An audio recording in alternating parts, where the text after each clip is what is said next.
Hello students, एके online nursing classes में आप सभी का स्वागत है। अगर आप चैनल पर नए हो तो चैनल को सब्सक्राइब और बेल आइकन को जरूर ऑन कर लें ताकि आपको क्लास की जो भी अपडेट हो, जो भी नोटिफिकेशन हो, आपको क्लास अपलोड होते ही पता लग जाए।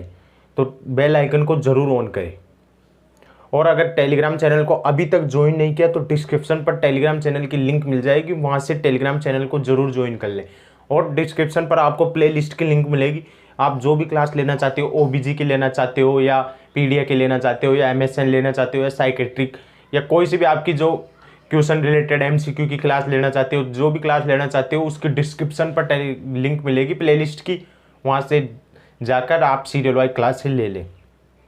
और अपनी स्टडी को कंटिन्यू रखें, बिल्कुल भी ब्रेक नहीं देना है। आज हम ओबीजी का सेकंड क्लास लेके आए हैं। फर्स्ट क्लास में हमने नॉर्मल जीरो लेवल से ओबीजी स्टार्ट की है, हमने बिल्कुल जीरो लेवल। अगर कोई स्टूडेंट पहले ओबीजी का वर्ड भी नहीं जानता, ओबीजी होता क्या है, तो वो फर्स्ट क्लास ले ले और रेगुलर हमारे साथ बने रहे। आपका ओबीजी मतलब आपको हाथ में मतलब बिल्कुल क्लियरिटी से याद करवा देंगे हम।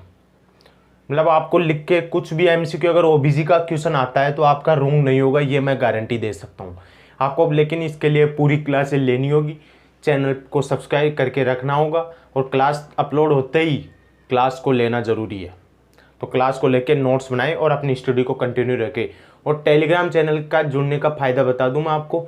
जो भी क्लास होती है उसके जो क्वेश्चन होते हैं इंपॉर्टेंट, जो एग्ज़ाम में आए हुए हैं, तो वो सभी उस टेलीग्राम चैनल पर पुटअप किए जाते हैं। तो टेलीग्राम चैनल को ज़रूर ज्वाइन करें। तो आज हम फर्स्ट ओबीजी की फर्स्ट क्लास थी, उसमें तो नॉर्मल ओवम कैसे बनता है, ओवम की ओजोनेसिस क्या होता है, नॉर्मल प्रोसेस क्या होती है, फीमेल रिप्रोडक्टिव सिस्टम में और मेल रिप्रोडक्टिव सिस्टम में डिफरेंस क्या है, वो सभी बातें की थी। आज हम फीमेल रिप्रोडक्टिव सिस्टम में कौन कौन से ऑर्गन हैं उनके बारे में बात करेंगे। तो अगला पॉइंट डालो। आज स्टार्ट करते हैं क्लास। फीमेल रिप्रोडक्टिव सिस्टम को दो टाइप में डिवाइड किया गया है, इंटरनल ऑर्गन और external organ. Female reproductive system, female reproductive system divided two parts. First है इंटरनल, सेकंड है एक्सटर्नल। इंटरनल में कौन कौन से ऑर्गन आते हैं और एक्सटर्नल में कौन कौन से, वो सभी मैं तो यहाँ पर अभी नाम बताऊंगा, फिर हम बिल्कुल अलग अलग क्लासों में रेगुलर जो भी वेजाइना पढ़ेंगे, जो भी ऑर्गन है उनके बारे में सिस्टम वाइज स्टडी करेंगे। तो अभी तो उनके नाम देख लेते हैं, इंटरनल में कौन कौन से ऑर्गन आते हैं और एक्सटर्नल में कौन कौन से। तो इंटरनल में vagina, second fallopian tube, third uterus, fourth ovary. अब एक्सटर्नल ऑर्गन के बारे में देख लेते हैं कि एक्सटर्नल कौन कौन से ऑर्गन इंक्लूड किए गए हैं। मॉन्स प्यूबिस, अभी तो आपको नाम ही याद रखना है, फिर हम इनके बारे में अच्छे से पढ़ेंगे तभी आपको पूरी चीज़ बता दूंगा मैं। लेबिया माइनोरा,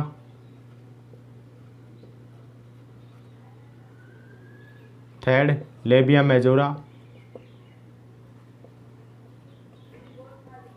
अभी तो आपको सिर्फ और सिर्फ नाम याद रखने हैं। Clitoris, clitoris, vestibule, last perineum. तो आपको मैं बता दूं, फीमेल रिप्रोडक्टिव सिस्टम को दो पार्टों में डिवाइड किया गया है, एक्सटर्नल ऑर्गन, इंटरनल ऑर्गन। तो इंटरनल ऑर्गन में कौन कौन से ऑर्गन है, और vagina, fallopian tube, ovary and uterus. फिर एक्सटर्नल में mons pubis, labia minora, labia majora, clitoris, vestibule और पेरिनियम। तो ये पेरिनोल, सॉरी। तो ये फीमेल रिप्रोडक्टिव सिस्टम का डिवाइडेशन कर दिया। आज की क्लास में हम सिर्फ वेजाइना के बारे में बात करेंगे। तो स्टार्ट करते हैं आज का टॉपिक, या इंटरनल ऑर्गन। इंटरनल ऑर्गन में फर्स्ट है वेजाइना। तो वेजाइना पॉइंट डालो और नोट डाउन करो। फर्स्ट कौन से हैं? इंटरनल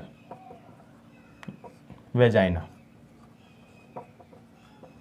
आज की क्लास वेजाइना के बारे में होगी। वेजाइना क्या होती है? A system that have related to coitus act. Coitus act या सेक्सुअल इंटरकोर्स। सेक्सुअल इंटरकोर्स यानी फीमेल और मेल में जो ऑर्गन सेक्सुअल एक्टिविटी परफॉर्म करते हैं, तो मेल का तो पेनिस और फीमेल का वेजाइना, जिनको सेक्सुअल इंटरकोर्स या कोइटस एक्ट ऑर्गन माना गया है। तो वेजाइना क्या है? A system that have related to coitus act. एक सिस्टम होता है जो किससे रिलेटेड है? Coitus act. कौन है वो? कौन सा सिस्टम? किसकी बात कर रहे हैं हम? वेजाइना। तो ये system that have related to coitus act. और वेजाइना के थ्रू जो डिलीवरी होती है उस टाइम बेबी निकलता है, तो उस एक्सप्रेशन ऑफ प्रोडक्ट, प्रोडक्ट का एक्सप्रेशन भी वेजाइना के थ्रू ही होता है। और ये फाइब्रोमस्कुलर सीट होती है इसके ऊपर वेजाइना में। It is a fibromuscular seat. तो ये भी आपको ध्यान रखना होगा कि वेजाइना में ये छोटे छोटे क्वेश्चन दिखा रहा हूँ, वो नॉर्मल एग्जाम होती है, बेसिक एग्जाम होती है सीएचओ की, जैसे जिनका लेवल थोड़ा डाउन होता है उनमें भी पुट अप किए जा सकते हैं, या एम्स लेवल तक इस टाइप के क्वेश्चन पूछ जाते हैं। तो इनको नेगलेक्ट मत करो, क्लास को अच्छे से लो, और चैनल को अगर अभी तक सब्सक्राइब नहीं किया तो चैनल को सब्सक्राइब जरूर करें। तो हम it is a fibromuscular sheet होती है। और ये क्या होता है? इट इज वेजाइना क्या होती है? Communication channel. किस किस से रिलेटेड होती है? कम्युनिकेशन चैनल, यानी रिलेटेड है बिटवीन सर्विक्स एंड वल्वा। अब एक नया नाम आ गया, वल्वा। तो मैंने आपको बताना भूल गया कि एक्सटर्नल ऑर्गन होते हैं। एक्सटर्नल ऑर्गन बताए थे मैंने, मोन्स बेबी लेबे माइनर लेबे मोजेरा, वो पेरिनियम। तो वो सारे ऑर्गन है, external organ female reproductive system के, उनको वल्वा भी बोलते हैं। साथ मिलाकर वल्वा, उनको एक टर्म दी गई है वल्वा। तो ये वेजाइना क्या होती है? Communication channel between cervix and vulva. तो सर्विक्स क्या होता है? Part of uterus. यूट्रस का पार्ट होता है ये। आगे पढ़ेंगे यूट्रस तब और अच्छे से बता दूंगा मैं। अब याद रख लो, ये पार्ट ऑफ द यूट्रस होता है, और इसकी लेंथ कितनी होती है? 2 से 3 सेंटीमीटर। तो मैं जो भी पॉइंट आ रहा है, जो भी क्लास से रिलेटेड पॉइंट दिखा रहा हूँ, उनको अच्छे से नोट डाउन करो, कहीं से भी क्वेश्चन पुटअप किया जा सकता है। तो ये अपने नॉर्मल बात की वेजाइना की, इसको क्या बोलते हैं? That system that is related to coitus act. Coitus act यानी सेक्सुअल इंटरकोर्स से रिलेटेड होता है, सेक्सुअल एक्टिविटी में परफॉर्म करता है। सेक्सुअल फीमेल में सेक्सुअल कोइटस एक्ट या सेक्सुअल ऑर्गन कौन सा होता है? Vagina. Expression of the product, delivery के टाइम बेबी कहाँ से निकलता है? वेजाइना के through. It is a fibromuscular sheet होती है इसके ऊपर। It is the communication channel होता है किस किस के बीच में? Cervix and vulva. वल्वा क्या होता है? एक्सटर्नल ऑर्गन, उनको एक फिनोमियन बोला जाता है, उनको साथ में क्या बोल सकते हैं? वल्वा। तो ये भी आपको याद रखना होगा। तो नॉर्मल बातें बता रहा हूँ मैं आपको। अब देख लेते हैं length of the vagina. Vagina की लेंथ कितनी होती है? तो अगला पॉइंट देखते हैं। Length of vagina anterior side से 7 सेंटीमीटर एंड पोस्टेरियर 9 सेंटीमीटर। तो ये लेंथ से भी रिलेटेड क्वेश्चन पुटअप किया जा सकता है। तो जो भी पॉइंट दिखा रहा हूँ वो क्वेश्चन या तो आए हुए हैं या आने की पॉसिबिलिटी है। तो हर क्वेश्चन को अच्छे से ध्यान से देखें, हर पॉइंट को नोट डाउन करें।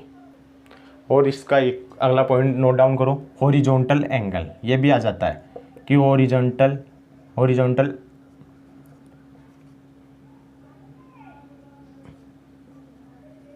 एंगल ऑफ वेजाइना कितना होता है? Horizontal angle 45 degree. तो ये भी आपको याद रखना होगा। तो ये जो भी पॉइंट दिखा रहा हूँ उनको अच्छे से नोट डाउन कर लो, क्योंकि ये आपको लग तो इजी रहे होंगे लेकिन ये क्वेश्चन आ जाते हैं और वहाँ पर आपके रॉन्ग होने की पॉसिबिलिटी, जितना क्वेश्चन ईजी आएगा वो इतनी रॉन्ग होने की पॉसिबिलिटी होती है। तो हर पॉइंट को नोट डाउन करो। अब अगला पॉइंट पीएच ऑफ वेजाइना कितनी होती है? 3.8 to 4.5। ये वेजाइना की पीएच होती है। मीन्स क्या होती है? Acidic pH. और ये acidic pH only reproductive age कितनी होती है? 15 ईयर्स, 15 ईयर्स से 45 साल तक। ओनली एसिडिक पीएच कब तक होती है? Only reproductive age. Reproductive age लिखने की ज़रूरत है क्या? 45 ईयर से 45 ईयर्स। ये भी आपको याद रखना। अब क्वेश्चन होता है कि प्यूबर्टी आफ्टर मेनोपॉज कितनी है, कौन सी पीएच होती है? तो ये भी आपको देखना होगा। आफ्टर प्यूबर्टी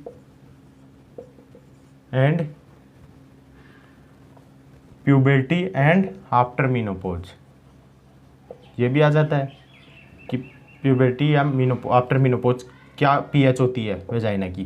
तो आपको याद रखना होगा वो क्या होती है? न्यूट्रल होती है। Neutral and alkaline. दोनों कैसे आ गए? अगर ऑप्शन में न्यूट्रल है तो फर्स्ट प्रायोरिटी आपको न्यूट्रल को देनी है, अगर एसिडिक भी है तो सेकंड प्रायोरिटी एल्केलाइन को देनी है। First priority neutral. तो ये पीएच के बारे में बात की। पीएच कितनी होती है वेजाइना की? 3.8 to 4.5 एसिडिक पीएच होती है। कब होती है? रिप्रोडक्टिव एज कितनी होती है? 15 ईयर्स से 45 ईयर्स। तो फिर प्यूबर्टी या मतलब 15 साल से पहले प्यूबर्टी एज में, या आफ्टर मेंस्ट्रुअल साइकिल या मेनोपॉज में क्या होती है? तो न्यूट्रल या एल्कलाइन। फर्स्ट प्रायोरिटी न्यूट्रल को देना है हमने। तो ये हमने पीएच के बारे में बात कर ली। अब अगला पॉइंट डालो कि पीएच एसिडिक कैसे होती है, क्यों होती है एसिडिक, क्या रीजन है? तो why acidic pH of the vagina. अगला point, why acidic pH of vagina. Vagina की एसिडिक पीएच क्यों होती है? एसिडिक पीएच होती है वेजाइना में लैक्टोबैसिलाई स्पीशीज होती है। लैक्टोबैसिलाई स्पीशीज होती है, उसका एक बैक्टीरिया होता है, उस बैक्टीरिया का नाम होता है डोडेरलाइन बेसिलाई। डोडेरलाइन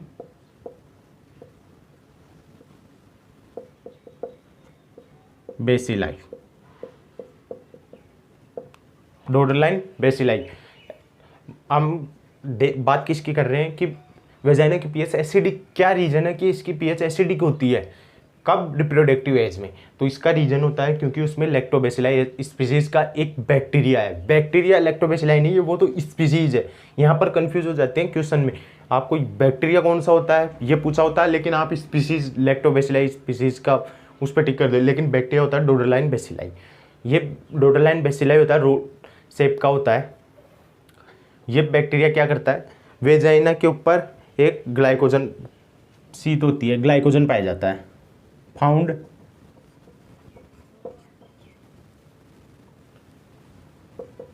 ग्लाइकोजन इन वेजाइना। तो ये डोडेरलाइन बेसिलाई क्या करता है? ग्लाइकोजन को ब्रेक डाउन कर देता है, एक्ट कर देता है। एक्ट या break down of glycogen. Break down करने के कारण लैक्टिक एसिड, कौन सा एसिड सीक्रेट होता है? Lactic acid. और बच्चे को ध्यान है, लैक्टिक एसिड कैसा होता है? एसिडिक पीएच, जिसके कारण वेजाइना की पीएच क्या होती है? एसिडिक। तो मैं आपको एक बार रिपीट करा देता हूँ कि वेजाइना होती है, उसमें लैक्टोबैसिलाई स्पीसीज का एक बैक्टीरिया होता है, डोडरलाइन बेसिलाई, वो बैक्टीरिया पाया जाता है। वो बैक्टीरिया क्या करता है, वेजाइना में ग्लाइकोजन फाउंड होती है, ग्लाइकोजन पाई जाती है, ग्लाइकोजन को ब्रेक डाउन करता है या उसके ऊपर एक्ट करता है। उस ब्रेक डाउन करने के कारण क्या लैक्टिक एसिड का सीक्रेशन होता है। लैक्टिक एसिड क्या होता है, एसिडिक पीएच का, सॉरी लाइट का, एसिडिक पीएच का, और जिसके कारण इसकी वेजाइना की पीएच क्या होती है, एसिडिक। तो ये आपको याद रखना होगा। अब इसके कुछ मैं आपको ये बैक्टीरिया है, जैसे बेसिलाई आ गया, कोकाई आ गया, इसका एक नोट डाल के अच्छे सले, मतलब ये ओबीजी से रिलेटेड नहीं है, लेकिन मैं आपको बता देता हूँ कि बैक्टीरिया को कैसे याद रखना होगा, शेप क्या होती है उनकी। तुम नोट डाल लो एक, अगर कहीं पर भी आ जाए बेसिलाई तो उनकी शेप होती है रोड शेप। अगर कहीं पर आ गए कोकाई तो उनकी शेप होती है कौन सी, राउंड। और अगर किसी की आ जाए स्पाइरोकेट्स तो इनकी शेप होती है spiral shape, spiral shape, spirochaetes तो इनकी स्पाइरल शेप होती है। ये आपको याद रखना होगा। स्पाइरोकेट्स का स्पाइरल शेप का एक एग्जांपल बताता हूँ मैं आपको, बैक्टीरिया का एग्जांपल कौन सा, ट्रेपेनोमा पैलिडम, ट्रेपेनोमा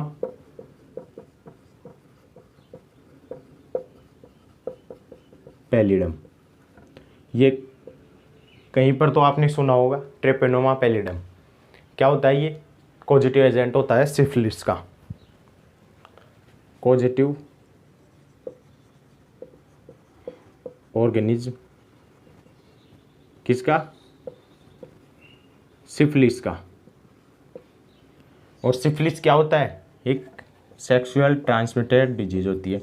और सेक्सुअल ट्रांसमिटेड डिजीज का डायग्नोसिस करने के लिए क्या, कौन सा टेस्ट किया जाता है, VDRL। VDRL, VDRL का फुल फॉर्म होता है venereal disease research, venereal disease research laboratory test. तो ये आपको नोट डाल के लिखवा रहा हूँ मैं कि कोई सा भी बैक्टीरिया, क्योंकि यहाँ पर डोडरलाइन बेसिलाई नाम आया था, तो उसकी शेप कौन सी होती है, रोड शेप। तो उसी के आधार पर कोकाई अगर कहीं पर लिखा जाए तो उसकी कौन सी शेप होती है, राउंड शेप। अगर स्पाइरोकेट्स आ जाए या तो उनकी शेप होती है स्पाइरल शेप। स्पाइरोकेट्स का एग्जांपल बता दिया मैंने, ट्रेपेनोमा पैलिडम। ये ट्रेपेनोमा पैलिडम क्या होता है, पॉजिटिव एजेंट होता है किसका, सिफिलिस का। सिफिलिस क्या होता है, सेक्सुअल ट्रांसमिटेड डिजीज होती है। तो सेक्सुअल ट्रांसमिटेड डिजीज का डायग्नोसिस करने के लिए कौन सा टेस्ट किया जाता है, VDRL।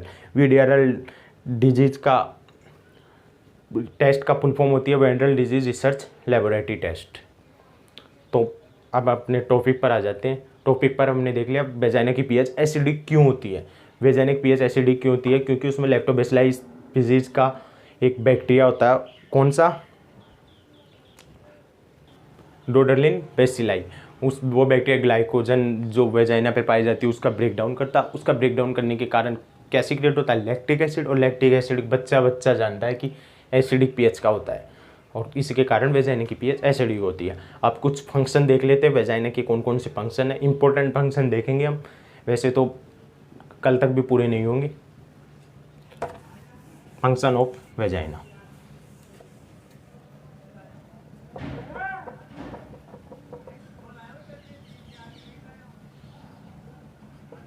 Vagina, function of vagina ये क्या होता है, मैंने पहले बता दिया, it is related to coitus act, coitus act या सेक्सुअल इंटरकोर्स। तो ये फर्स्ट पॉइंट आप नोट डाउन कर लो। फिर मैंने बताया था कि ये किसमें, एक्सपल्सन ऑफ प्रोडक्ट, यानी डिलीवरी के टाइम बेबी वेजाइना के थ्रू ही निकलता है, डिलीवरी बेबी। तो ये इसका second function. Third function excretion of the waste product. Waste product या ब्लीडिंग, जैसे मेंस्ट्रुअल साइकिल में ब्लीडिंग वेजाइना के थ्रू होती है। Excretion of waste product. कौन सा? Menstrual cycle bleeding. तो ये फंक्शन ऑफ द वेजाइना थे। अगर आप ये अपना वेजाइना वाला टॉपिक था वो कंप्लीट हो गया। इसमें फर्स्ट ऑर्गन के बारे में बात की। अब जो दो पार्टों में डिवाइड किया था, इंटरनल एंड एक्सटर्नल। इंटरनल में वेजाइना के बारे में बात किया, अभी ovary, fallopian tube and uterus के बारे में बात करेंगे, फिर एक्सटर्नल ऑर्गन के बारे में बात करेंगे। तो अगर अभी तक चैनल को सब्सक्राइब नहीं किया, चैनल को सब्सक्राइब और वीडियो को लाइक ज़रूर करें, और जो भी सोशल साइट यूज़ करते हो वहाँ पर शेयर कर दिया करो। धन्यवाद।